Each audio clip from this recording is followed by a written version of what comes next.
we're going to look at Tenchi Nage. You can look at all of these basic exercises in a lot of different ways. Right now, we're going to look at it from the point of view of leading. Usually I might look at it from the point of view of how to strike or something, but now we'll look at it as a leading exercise. And the exercise will be like this. Start off static when you're first learning it. And you're going to slide in with your lead leg. So we're here. And notice here that this hand is in front of me. A lot of times the people put the hand back here, but for this it needs to be in front of you. This hand is coming up into his face, my elbow's down, and my head is below his head and behind him. Now I step through with my back leg and finish the throw. The actual throwing hand is the bottom hand. It's not this hand up here. So this hand gets his attention. All the action seems to be up here, and this is where I want his attention, but he's being thrown from my hips hitting him and from the way I'm leading his hand. So let's show that on the other side. So he's here. Then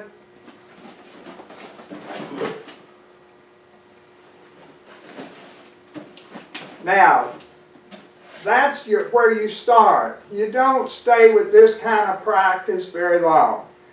Sometimes clubs practice at this level, not this way usually, but I mean usually they're working on some other aspect of Tenchi Nage.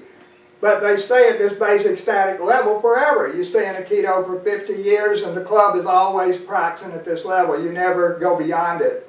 Well, that's really not necessary. You can go beyond, you should go beyond this in a week or two. You should not stay at this forever.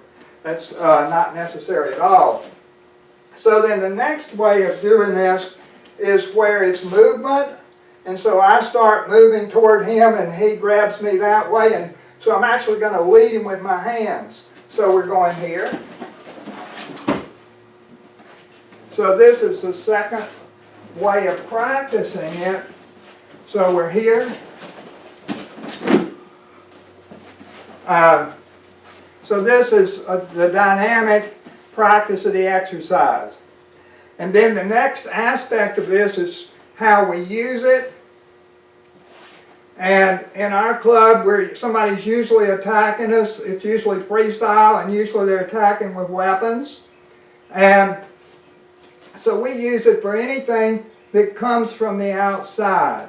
That is where formally it's Yokomanuchi, but it can be somebody trying to cut at your leg or trying to dive at your leg, anything that comes from the outside of you. And so if he does a Yokomanuchi, then it looks a lot like that. And then, so to do that slowly again, what's happening is he's coming, my hands come up in his face, then this, as I step, this drops down, this catches his head, and I drive through him. And so then if he's doing a low strike, it's the same thing. And this is why it's really important that you always practice this, being sure you keep your head below his head.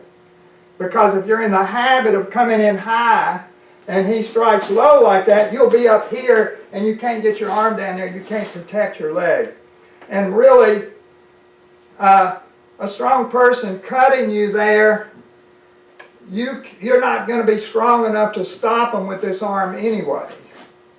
So you've got to be down there, and what stops them is you hitting them, not them on your leg. So this hand coming in, of course, when we're practicing, we're very careful with our partner, and we practice this from the point of view of leading him with this hand, leading his attention out here and away from what my body's doing. But it's pretty obvious this is also a strike.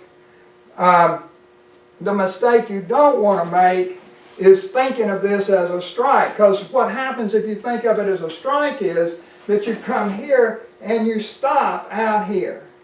And if you stop out here, it's almost impossible to hold him away from you with this. If he's got a knife or something, he'll gut you.